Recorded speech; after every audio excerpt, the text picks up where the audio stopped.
자, 이제 지난 시간 이어서 보도록 하겠습니다. 교재 페이지 110페이지 부분이고요. 지난 시간에 이제 약관규제법의 내용적 통제 이야기들을 우리가 이제 공부를 했었습니다. 이제 주 본체라고 말씀드렸죠. 그 다음에 이제 한 4문제 정도가 배치되어 있는 부분입니다. 자, 여기서부터 이제 끝까지 부분인데 거의 이제 사실상 약관규제법 부분은 좀 짧지요. 이제 거의 막바지, 맨 마지막 부분이라고 생각하시면 됩니다. 자, 그래서 교재 페이지 110페이지를 보시면, 자, 우린 지난 시간에 불공정 약관으로 추정이 되는 일반 조항을 봤었고요. 그 다음에 개별적으로 무효로 한다 라고 하는 것 같은 직접적 통제 부분을 일단 다 말씀드리지는 않고 여러분들이 이제 그 부분은 직접 보시는 게 특별한 문제가 없기 때문에 일단 이제 가장 큰 아웃라인만 말씀드렸었습니다.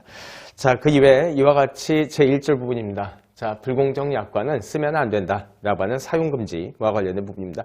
간단한 거니까 한번 읽어보시면 사업자는 불공정 약관 조항을 당연하죠. 체크해 주셔야 됩니다. 계약 내용으로 해서는 안 된다 라는 규정이 있고, 그럼에도 불구하고 만약에 불공정 약관을 썼다면 어떻게 될 것인가? 당연히 공정거래위원회가 약관심사국이 있으니까 거기서 일단 이제 심사를 해서 불공정 약관이라고 판단되면 시정조치가 들어가게 될 겁니다. 시정조치 내용은 여러분들이 이제 앞서서 공정거래법에서 배웠었던 바와 마찬가지로 시정공고나 시정명령이라고 하는 형태로서 들어가게 될 것이다.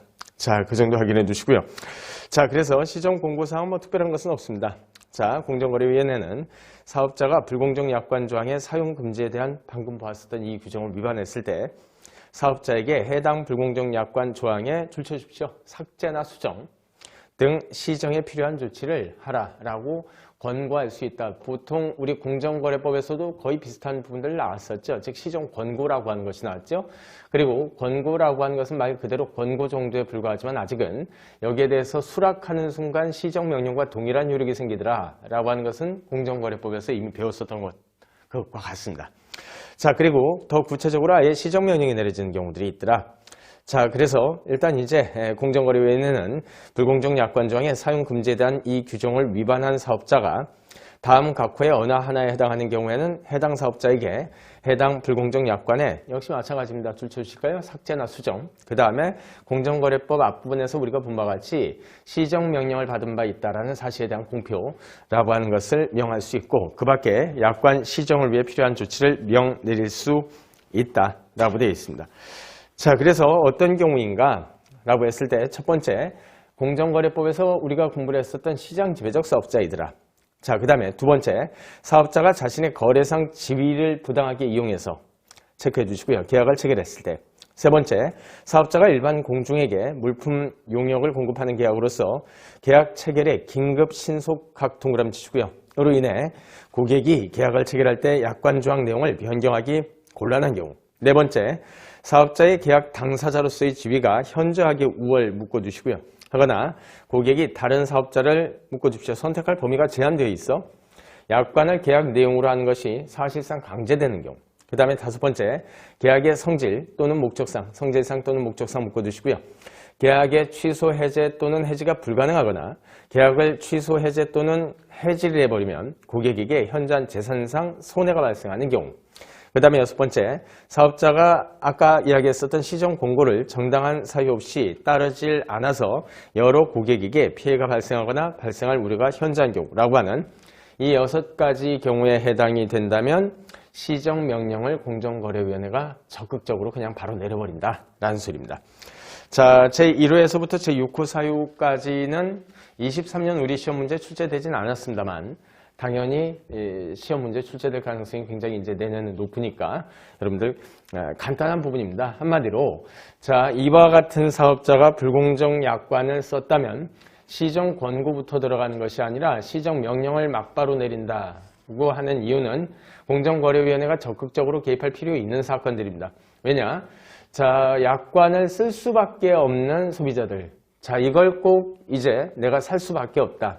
그리고 사야 될 판이다 라고 하는 이 지위를 이용해서 사용자가 불공정 약관을 만약에 작성했다면 이때 이 경우에는 자, 고객들 입장에선 내지 국민들 입장에서는 어쩔 수 없이 이것이 사실상 강제가 되어버리다 보니까 그래서 만약에 충분한 검토 없이 계약을 체결하는 경우들이 워낙 많기 때문에요. 자, 이땐 공정거래위원회가 막바로 직접 개입해서 시정명령을 내린다라는 겁니다.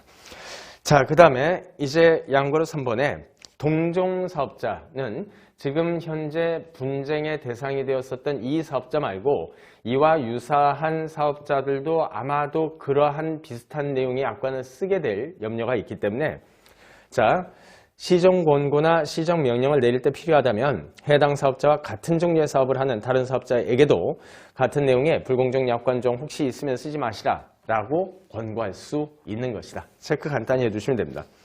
자, 여기까지가 일단 이제 적극적인 개입에 의해서 떨어지는 행정조치 이야기였었고요.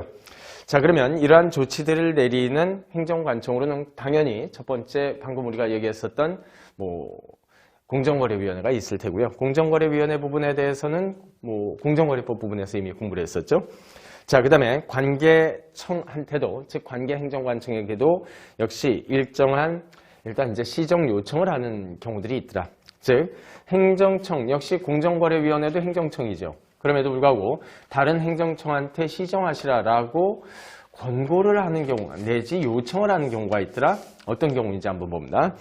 자, 공정거래위원회는 행정관청 작성 약관 묶어두시고요.